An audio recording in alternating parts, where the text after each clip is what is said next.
Hello guys, good morning. দেখো আজকে কিন্তু আবার একটা নতুন ব্লগ নিয়ে চলে এসেছে। আজকে কিন্তু সোমবার, ঠিক আছে।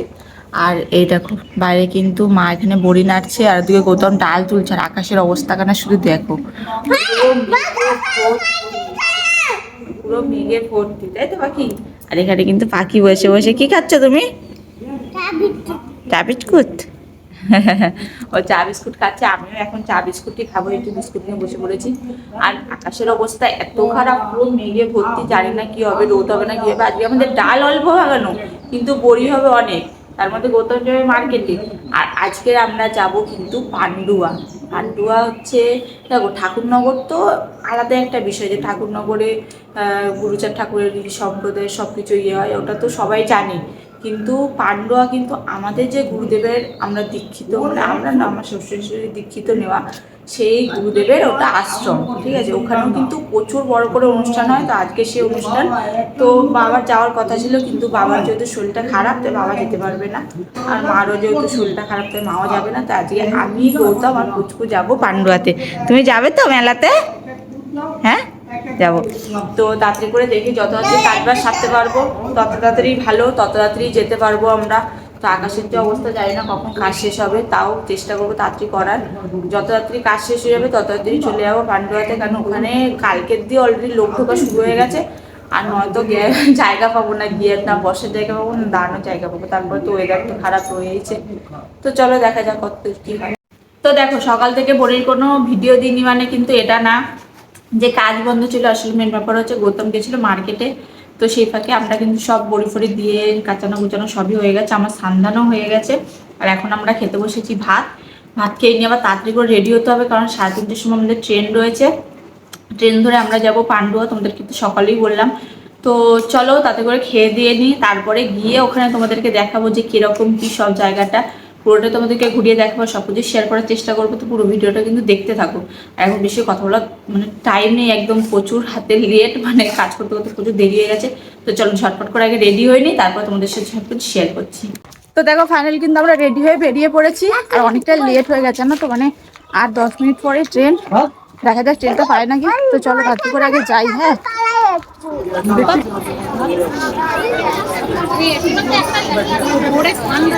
ট্রেন ঢুকে গেছে। এখন দৌড়াদৌড়ি হবে, দৌড়াদৌড়ি। তো দেখো এখন কিন্তু ফাইনালি পান্ডুয়া স্টেশনে পৌঁছে গেছি। এ দেখো, আর এখানে কিন্তু এখন বসে রয়েছি, কারণ কি আরেকজন আসার কথা রয়েছে। তো ও আসলে তারপরে আমরা যাব। ততক্ষণ একটু বসে রেস্ট নিইনি, কারণ ট্রেনে এত ভিড়, বসার জায়গা তো পাইনি, পুরো দাঁড়িয়ে দাঁড়িয়ে। আর তার মধ্যে এই একটা আমার কোলে ছিল, তো পাটা না প্রচন্ড ব্যথা হয়ে গেছে। তো এখন একটু বসে থাকি, তারপরে আবার এখান থেকে যা রাস্তা, রাস্তাতে যেতে যেতে আবার কোমর ব্যথা হয়ে যাবে, তারপর ওখানে গিয়ে আবার বসে থাকবো, এই করতে হবে। তো যাই হোক না কেন, আরেকজন আসার কথা আছে, সে আসলে আমরা বেরিয়ে যাবো। সবকিছু তোমাদের সাথে শেয়ার করবো, ভিডিওটি দেখতে থাকো।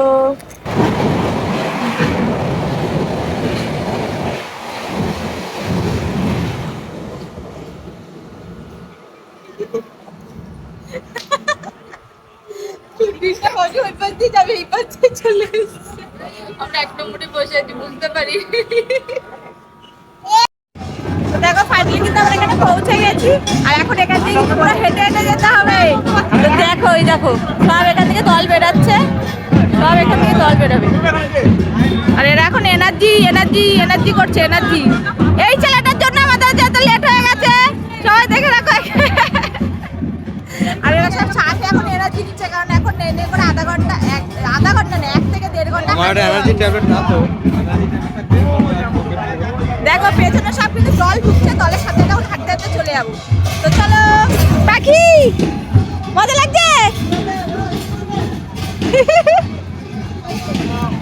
ঠিক আছে, এই দেখো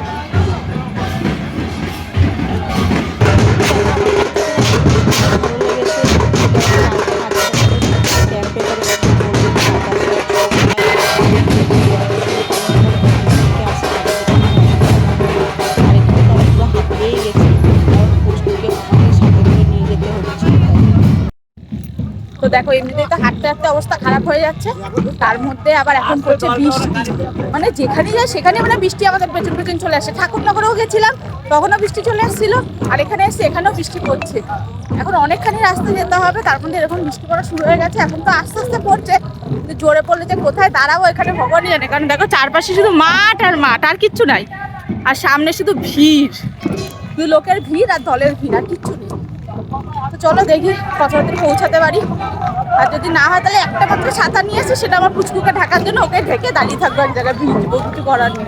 এই দেখো এখানে একটা দল রয়েছে। তো দেখো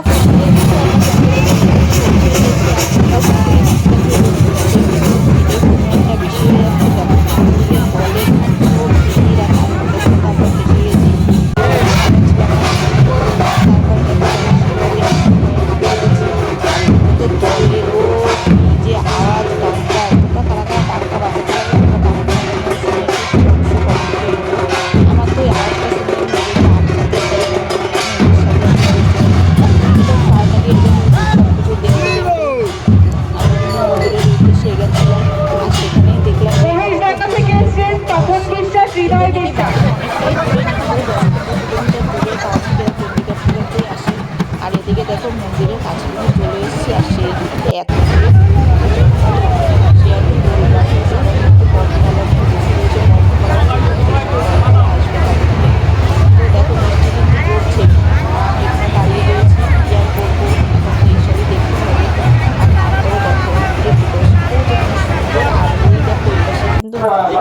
যাওয়ার রাস্তা, তারপরে কিন্তু আমরা চলে এসেছিলাম খেতে। আর খাওয়ার জায়গাটা দেখে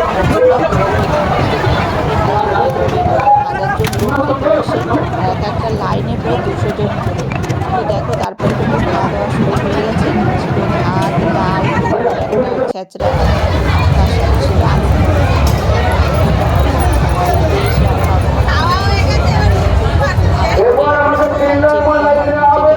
কন্ট্রোলই করতে পারছি না। তো এখনই ভাবছিলাম সেইটা পরে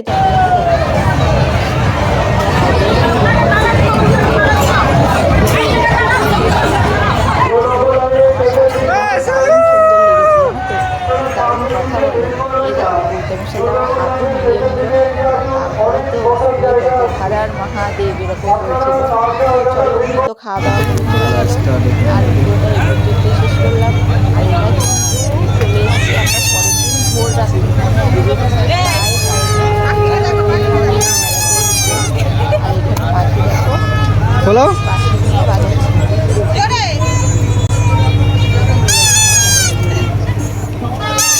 কালকে তো আর বৃষ্টির জন্য মেলাতে আসতে পারিনি, তাই আজ ভোর মানে রাত ভোর আর কি, এখনো পুরো ভোর হয়নি, এখন এসছি। বৃষ্টি পড়ে গেছে, ফাঁকা ফাঁকা লাগছে। চলো দেখি ভেতর। দেখো ফাইনালি কিন্তু আমরা মেলাটার উদ্দেশ্যে বেরিয়ে পড়েছি। আর মেলাতে আসলে ঠাকুরপত্রের জিনিস থাকবে না এটা তো হতেই পারে না। চারপাশে কিন্তু প্রচুর জিনিস দেখছিলাম, আর যেগুলো দেখছিলাম সেগুলো সবগুলোই আমার পছন্দ হয়ে যাচ্ছিল। কিন্তু সব জিনিস যে কেনা যাবে এমনটা তো একদমই ভুল কথা। আর যেমন দেখতে দেখতে দেখো চলে এসেছিলাম এই দোকানটাতে। এখানে কাঁটাগুলো দেখো কি দারুণ খোঁপায় দেওয়ার জন্য। আমি আমার বরকে বলার পরে আমার বর তো আমাকে একটাও কিনে দেয়নি, কারণ আমার বর সবসময় আমার সাথে এরকমই করে। তো যাই হোক, মনের দুঃখ মনে নিয়ে এখন আমরা চলে এসেছি কিন্তু যেখানে রান্না বান্না করে সেই জায়গায়। দেখো এখানে কত চাল আর আলু রাখা, বুঝতেই পারছো তোমরা। আর ভাত দেখো, ভাত তরকারি সব তো হতেই আছে। আর ভোরবেলাতেও যে খাওয়া দাওয়া বন্ধ হয়ে গেছে এমন না, এখন কিন্তু প্রচুর লোকজন খাচ্ছে এখানটাতে। আজ কি এরকম করতে করতেই তো সারাটা দিন এদের কেটে যায় কাজ করতে করতে। আর এখানে দেখো বাসনও ধোয়ার কাজ কিন্তু এক নাগাড়ে চলেই যাচ্ছে, কত বাসন দেখতে পাচ্ছ। আর এখানে তো সবাই লাইন দিয়ে ঘুমাচ্ছে, কারণ যেহেতু কালকে বৃষ্টি পড়ছিল। তো ফাইনালি সকাল হয়ে যাওয়ার পরে আমরা কিন্তু এখন চলে এসেছি কামনা সাগরের এখানে। এখানে সবাই স্নান করছিল। আজকের আমার দুর্ভাগ্যের কারণে আমার স্নানটা করা হয় নাই, তো কিছু করার নেই। তো তারপরে দেখো তোমাদেরকে ফাইনালি মন্দিরের দর্শনটা করাই, কারণ কালকে এত ভিড় ছিল যে মন্দিরে ঢুকতেই পারিনি। তো এখানে দেখো সিঁড়ি দিয়ে ওঠার পরেই তোমরা কিন্তু প্রথমেই শান্তিমাতা আর গুরুচাঁদ ঠাকুরের মূর্তিটা দেখতে পাবে। এখানে কিন্তু আরও প্রচুর মূর্তি রয়েছে। আর সবাই দেখো এখানে শুয়ে শুয়ে কী সুন্দরভাবে প্রণাম করছিল। তো আমিও টুক করে এখানে একটা প্রণাম সেরে নিলাম। নেওয়ার পরে দেখো এখানে কিন্তু প্রচুর অনেক জিনিসপত্র রয়েছে। আর তারপরে দাঁড়া তোমাদেরকে পুরো মন্দিরটা এখন ঘুরে দেখাচ্ছি। তো দেখো কত ভর্তি, আর কত মাথায় মুকুটগুলো দেখেছো কি সুন্দর লাগছে। আর তারপরে কিন্তু এখানে আমার বর একটু চরণামৃত নিয়ে নিল। খেয়ে নেওয়ার পরে এখন তোমাদেরকে মন্দিরটা দেখাই। দেখো এখানে যত দল ঢুকেছে তাদের কিন্তু সব ত্রিশূল এখানেই রাখা রয়েছে। আর মাঠ তো এখন আর মাঠ নেই, সেটা পুরো লোকজনে ভর্তি হয়ে গেছে। তো এটাই ছিল মন্দিরের পুরো ফাইনাল লুক। আমার তো মন্দিরটা সাজানোটা দারুণ লেগেছে, দারুণ মানে দারুণ। আর রাত্রির অন্ধকারে আলোগুলো তো আরও সুন্দরভাবে বোঝা যাচ্ছিলো। তো এখান থেকে এখন কিন্তু আমরা ফাইনালি বেরিয়ে যাব, কারণ আস্তে আস্তে দল ঢুকছে, মানে আরও কিন্তু ভিড় হবে এখানটাতে। আর তারপরে কিন্তু আমরা ওখান থেকে চলে এসেছি পাশের আর একটা ঘরে। সেখানে কিন্তু এখানে পূর্বপুরুষের পরপর যারা দীক্ষিত নিয়েছিল, যারা গুরুদেব ছিলেন, তাদের সবার ফটো এখানে রাখা রয়েছে। এতজনের মাঝখানেও কিন্তু আমি আমাদের গুরুদেবকে তোমাদেরকে দেখাতে পারলাম না, কারণ এই ভিড়ের মধ্যে উনি যে কোথায় আছে সেটা আমরা নিজেরাই ওনার দর্শন করতে পারিনি, তা তোমাদেরকে কি করে দেখাবো বলো। তো ফাইনালি কি করবো আর বলো, যখন আমাদের বাড়িতে অনুষ্ঠান হবে উনি আসলে তোমাদেরকে অবশ্যই দেখাবো। তো এখন কিন্তু আমরা বেরিয়ে চলে এসেছি রাস্তার দিকে বাড়ি যাওয়ার উদ্দেশ্যে।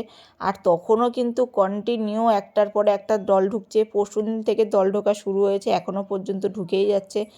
তো এইসব দেখতে দেখতে কিন্তু আমরা হাঁটতে হাঁটতে যাচ্ছিলাম, আর তারপরে বসে পড়েছি আমরা টোটোতে।